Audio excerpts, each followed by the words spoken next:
lakonane macan luwe. Atuh. Kok gegeti ya. Warung, Pak. Duduk gerdu. Ditakoni sengak menomongane. Warung ya kok ndak warung ngono lho. Nek ana jajane ngene, iku arane warung. Oh, warung. Jajan apa iki? Iku ngono rondo ngamuk.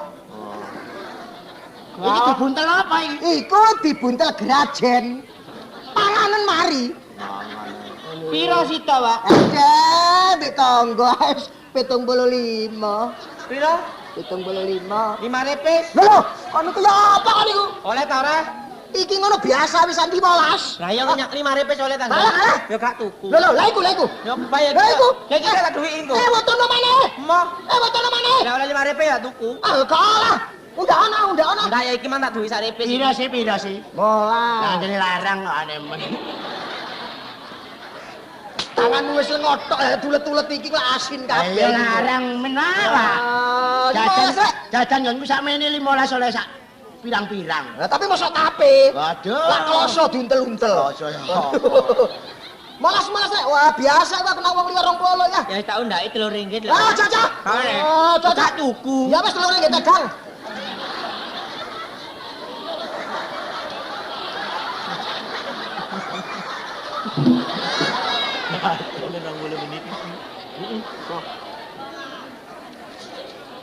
Ada wedang. Wedang, Pak. Iki buruwe ya? Buruwe ta. Oh, yang duwe. Heeh.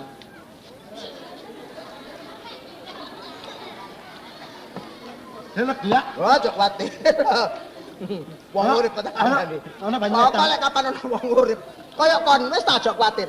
Aku dodol iki mesti murahi. Nah, kok iya. Jajan karo legine, karo asine, iki gedang goreng tak sepet iki. Jajan kaya ngene kok gak asin ya. Iki wis entek loro kan kok sik entek mek titik ya apa sih, Rek? Anjane anak kiai. Wong mangan gembuke kaya ngene. Oh mangan gembuke kaya ngene kok suwe temen. Ah. Godhok banyu wedang akeh. Apa? Godhok banyu. Ya ana lek sak gelas ae. Wah, godhok wedang kok aja sak gelas. Ya sak blek ngono apa? Ya apa? Tak gene adus wae. Pane ya apa sih? Nek nang entek lak ngono ah. Ombe ndak? Tak kono ombe antem temen kon. Pak. Iya. Ombe. Mah, Ombe. mah, Pak. Ombe. Kok ngene sih warung iki ya? Warung kereng ngono maneh, ana sing tuku. Marung sabar gak dibayar. Oh ya atuk ngono, atuk. Kan ngene atuk anu jajan ngene ayo. Tak kropo dikelekno ya apa sih arek iki? Kropo tak dipangan. Hah, tak pangan sak nenekane. Iya masih kon pangan atau tak pangan. Ya apa sih Rek? Nyek, warung wae top tambalan. Wah. Top sing anyar apa? Rusak iki. Lah iki dodol jajan ta dodol top iki? Lho iki ngono dodol kropo. Iki masih elek ngene tapi kropo urang. Urang apa Lho urang apa urang ngongklok. Tak rasakno. Anakku tak joyo rasakno ta. Baplek iki. Ndok arek gawe rasa ndok. Lah aku sing ngono kene lho mesti nggae rasa. Kesane gilingan nek ae. Arek yo nggae rasa. Iya. Loh, iya, Mil. Wis semet aja. Wis, waduh. Ambek sapa mbak aja mek? Iya, ya iki. Lah kancane nanti. Ano? Lho iki mas apa mari moreng-moreng ki mas? Arek-arek iku apa ana arek gendeng rene dilaru gak nutuk top. Rono. Wah, bayar. Tunggale iku lho kok dipecahno iku. Wis ngene perkara top aja susah kon malung lha aku sik ndek duwe dakno. Tak bayar yen tambalan Iki wisan. pen jas iki dolen nggih tuku top gak apa-apa aku kurban. Iki joli top. Lho iki gak tidak kena. Oh, nek dol buah kok gak nyungsang nyempalik sak karepmu. Oh iya weh matur nuwun ya Cak ya.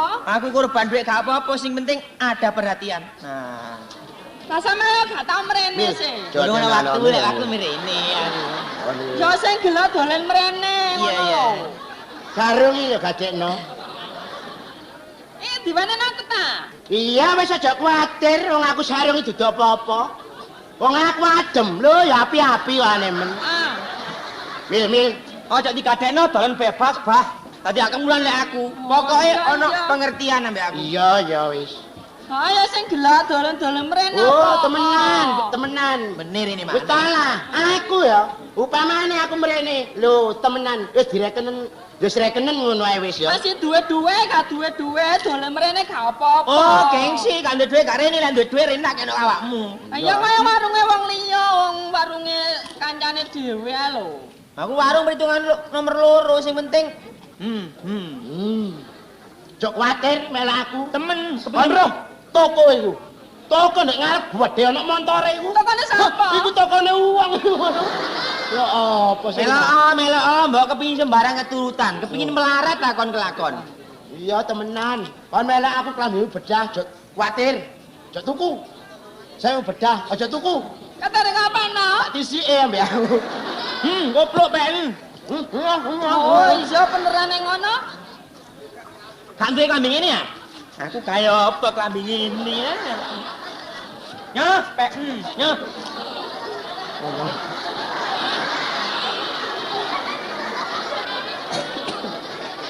Apa-apa aku. Jok ngono. Tak kelampen awakmu anggap sehat. Jok ngono ati apa kon? Ati lapo? Iki ngono arekku lho. Jarne. Arekku. Ati lapo? Ngene ati lapo? Apa sebabnya? Pokok aku wis panas ati lapo kon. Apa sebabnya gak gelem nyoplok kambing? Apa? Gegerku akeh kadase ya. Kurban gak apa-apa. Iya aja ngono. Jarne. Lho temenan aja ngati apa kon? Ati apa, Mang? Tekek lho kon. Tekan apa? Tekek lho. Jatukaran apa karo apa persoalane iku lho. Wong gak ana persoalan apa-apa ate tukaran iku lho sak kancane. Gapi. Aku telung dino anjene kepengin mrene anjene. Lek aku gelem tukaran padha mbek menungsone. Lah apa aku tukaran mbek kewan iki? Lah iya sak karepe. Kok arane kewan ya gelem. Kok arane mercon bumbung ya gelem. Lah iya wong kepengin mrene kok ate diancang-ancangi barang ya marah budal dhewe ngono lha wis ta, Cak. Lho gak ngono, aku iki pancene kepengin aksi aku. Temenan kepengin aksi aku. Ayo, Le. Ayo ate ngajak apa kon? Ayo. Ya ayo. Ayo. Ayo. Ngajak ayo apa kon? Marung kae mang gak ono gunane. Sembarang dipecano. Dipangan gak dibayar. Tapi lek sportif lek aku bijaksana. Sportif apane wong kaya ngono kok sportif. Lah aku berani berbaut ya berani bertanggung jawab lek aku. Oh, apa kon kare ngumbano tek arek-arek iki kan? Lah apa? Ya apa? Kate-kate riyo Pak aku diwenehi sarung iki Mas. Jas barang dikai. Aduh, nedan ripo. Aduh, nedan ripo. Iki ana sampean ta? Iya, anak. Anak iwak subur Iya, kae. Berarti barangku tak kene gak keduwe wong liya. Iya, wis beres. Aduh, tutup-tutup narek. Kebeneran kon ngekeki jas ya adem-adem kena-kena tak gawe halal bihalal. Terus sak marine riyo. Lah engko tak sambangi kabeh. Lah mari riyo, ayo padha aget terop. Nah, kono aja sampe lali nggone kene. Oh, ate nyunat ta? Ola apa? Iki ate pitonan iki lho. Ola apa? Kon tak bagei golek welit nang ngarep. Iki lho. Kon tak bagei golek pring. Kate duwe gawe apa sih iki? Lho mantu. Mantu sapa? Lho mantu sapa? Ya mantu adekmu iki. Lho wis ana pacarane. Lho wis lah sugeng iku apa? Bongkok.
Untuk selanjutnya para hadirin, malam ini Ludruk Wijaya Kusuma Unit 2 Biro Hiburan in Mendam 8 Brawijaya mempersembahkan cerita Mayat Hidup.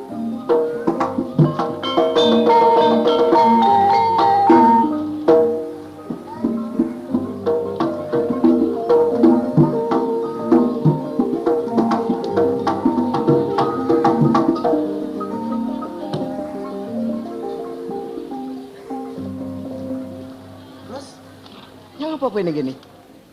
Yang apa to Mas iki mau lagi ngenteni kendaraan kok Mas. Loh, orangnya esok-esok kok dinas sih kowe? Apa dinas bengi kowe? Iya Mas aku dinas bengi. Oh, wis kebeneran aku arep budal ning kantor. Kok ndilalah iso ketemu kowe ning kene.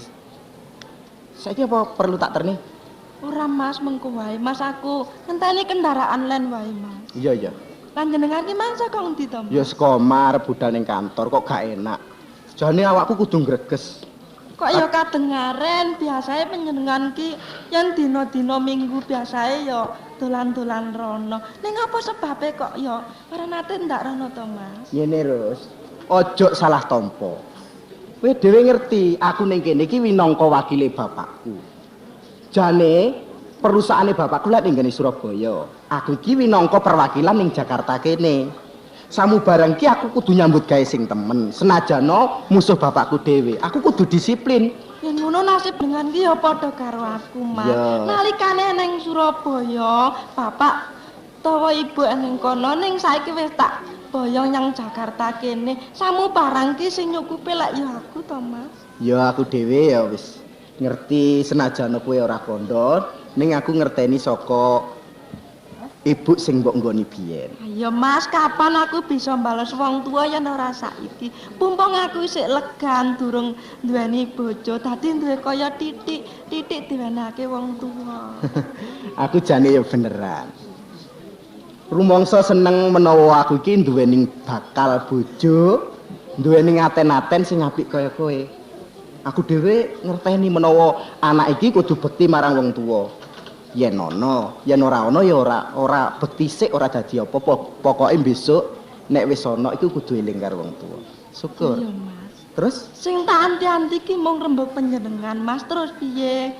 Disidakne apa piye to? lho, sing disidakne diwurung niki sing bab apa? Ya panjenengan lek nate cerita karo aku, mbok menawa panjenengan ki duweni pikiran ya apa ngono lho. Perkara hubungane awak dhewe to. Aja sumelang, aja kuwatir. Aku iki wong lanang. Aku percaya karo wong sebalike aku dhewe ya kudu dipercaya karo wong sing tak jak omongan. Aku ora mencla-menci aja dipadakne karo bocah-bocah lanang sing liyane ngomong esuk digawe sore, ngomong sore digawe esuk. Nek aku enggak, aja kuwatir. Samu barang iki tak pikir jan. Malah mau aku sempat kirim telek ning bapak. Mbuh sesuk, mbuh mben bapak mesti teko mrene. Ngiras pantes bapak iki arep mriksa bab perusahaan sing tak cekel ning Jakarta kene. Lah aku engko matur karo bapak supaya ndang-ndang bapak iki tak jaluk ngelamar ning omahmu. Oh, dadi bapak jenengan ki bakal rawuh nyang pondok ngono to. Iya. Kira-kira apa ora kaget to, Mas? Ora. Padha ae menungso ning alam donya iki urip padha ae. Ya Mas, omong panjenengan sing kaya ngono ki bakal sing tak enteni, Mas. Terus Wis aku tak bali ya, Mas. lho ora ngenteni lek. Ya mengko wae, mengko ngenteni nek kono lho, Mas. Heeh. Ayo wis bareng rono. Ora manjenengan dhisik aku keri wae, Mas. Watone kok ya rapi, aku iki kuwatir menawa dilake karo koncoku, Mas. Kadengaren saiki duwe areke, malah ora tau melu kendaraan len kok iki. Iya. Aku dhewe menyadari ya cek ora dadi ceturaning kanca ya. Ya, aku sik ya. Ayo. Samu barang ki wis dikarepake karo Mas Timan, aku dhewe ya mung kari ngenteni tekane.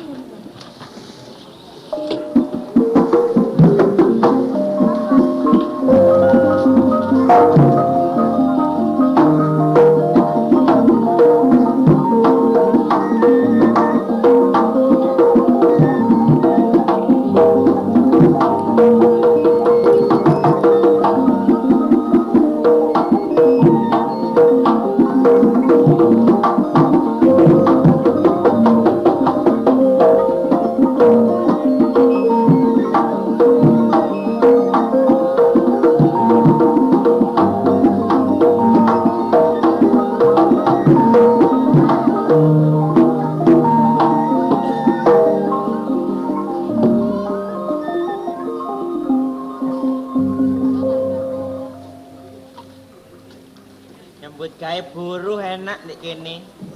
Apa maneh dina-dina riyaya kurang seminggu. Wis kuping sriwing-sriwing kungu ate oleh hadiah. Mulih sewek, klambi, celana, kaos kaki mek sisih. Enak wis. Oleh bingkisan. Pancene tak eling-eling aku nyambut gawe ndek kene gak dianggap koyok buruh, dianggap koyok anake dhewe. Kenyataane akan mangan. Aku bareng melok mangan gak ono perasaan apa.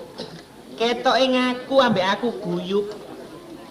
Wingi mblepetik jeragan mangan dodo mentok, aku yo gak ketinggalan. Aku dikei ceker. Lak termasuk maju padha pitike. Jeragan mangan sego putih iwak bandeng, aku sego jagung iwak pupu. Enak pokok ana iwake kupu karo belunge tambah enak wis. Sing penting awak nyambut gawe bayaran penuh hiburan mesti. Gerakan lanang durung rawuh, gerakan wedok mosak masih. Tip di setel.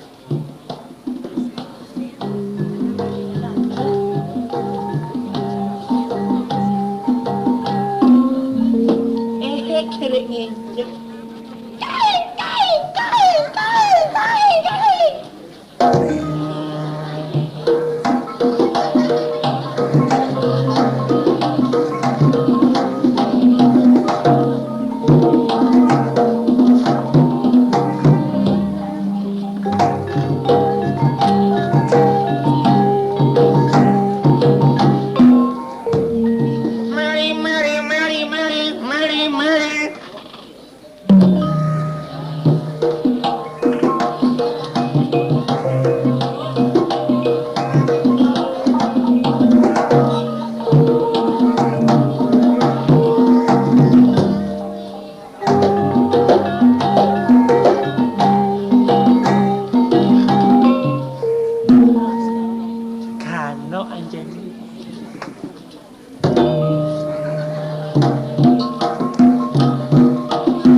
Ya kiwi pupu rasane.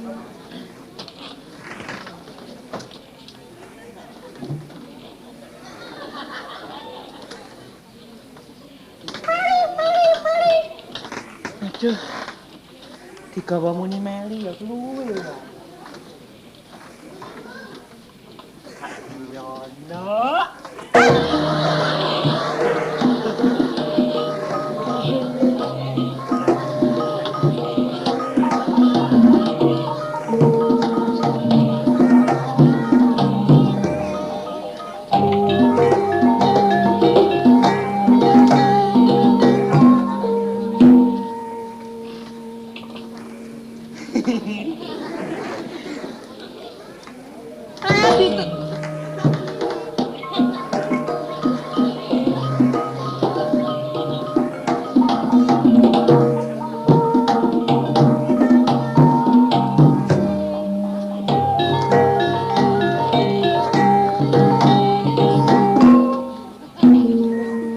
Leren kok rasane.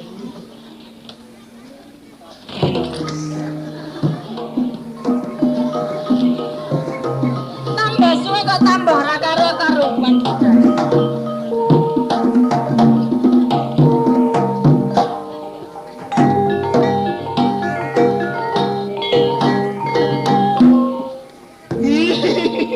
Leren rasane. Tanya ngapa nggak dipateni? Kesel. Duwe kesel. Lu enggak ada wong manusia ini. Kayak pancen durung kesenta ditotokne kene tak deloke. Sampun. Matur nuwun. Kok tambah suwe kok tambah kelunto. Dianggep pemain dhewe apa ya apa? Kuwi mboten. Lah iya kok begidaken kaya ngono. Sikil niki napa nggarai? Kowe iki nek kene iki ya mbok sing ngerteni. Kowe iki batur ning gak tanggep batur tanggep keluargaku dhewe. Nggih, cocok. Nah tapi tambah suwe tambah ngelama. Loh, ulama sing pundi sih wong bot? Lah marine kowe besanane ge ngarepan iki ruang tamu. Kowe wis ngerti. Latihan. Latihan. Nggih. Jane aku ora nglarang lek kowe ndek panemu kaya ngono, latihan, jejogetan enggak apa-apa. Tapi lah ya aja ana kene. Nggih pundi? Lah kok nang duwe kamar. Pengking niku. Bisa nang kamarmu dhewe kono. Sing nonton ndek kene itu. Mosok pindah nang kamarku. Dupe gak kene iki kana wong lanang lunga kabeh kok gawe sak karepmu dhewe ngono to? Embo lho. Ora ngajeni Mas mbok diajeni titik-titik sing di omah iki. Kale angsal selawis ringgit. Dudu iku sing tak maksud. Kayak napa? Sing regani ngono lho. Lah nggih regane selawis ringgit mboten purun 50 ta? Sing duwe sungkan ngono lho Mil. Oh, binjing-binjing mawon lek niku. Ora ndelok ya apa samudanane juragan biyen-biyen karo saiki kok seje. Didelok ngono apa sebabe kok meneng ae aku iki ndek kesalahan apa ya apa lah. Lho lha menawa lara untu sinen semerap. Ora ngrasakno sumpek kepikir. Lek ngrasakaken yo napa wong sumpek niku. Iki ngene lho Mel ya. Aja kok pindho maneh kok tumindak sing kaya ngono. Kalau samaya-maya nek tamune bapakmu ngisin-isini. Sing isin sapa mestine yo aku. Leres. Lah ya ndene kok ngerti sih. Mumpun mun ageng. Iki ngene Mel. Aku iki sumpah ngrasakno Masmu Timan sing ana Jakarta iki sing wis diwenehi penggawean nyekel perusahaan sing ana ge Jakarta ngono lho. Lah nggih wong lae sampun ngancik diwasa.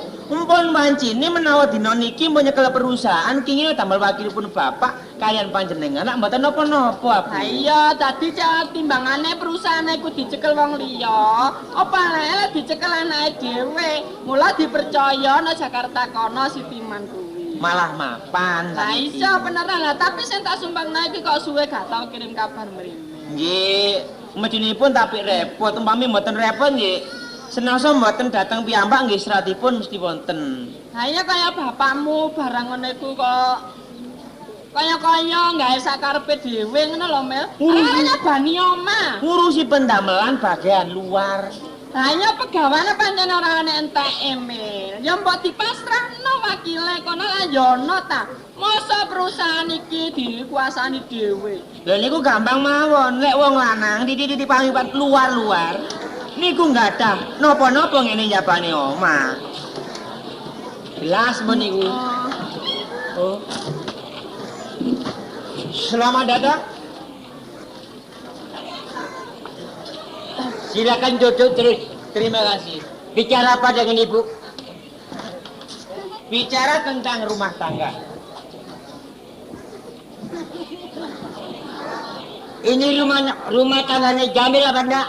Bukan. Saya sebagai bujang di sini. Minta izin kepada siapa? Ya iki sing keliru.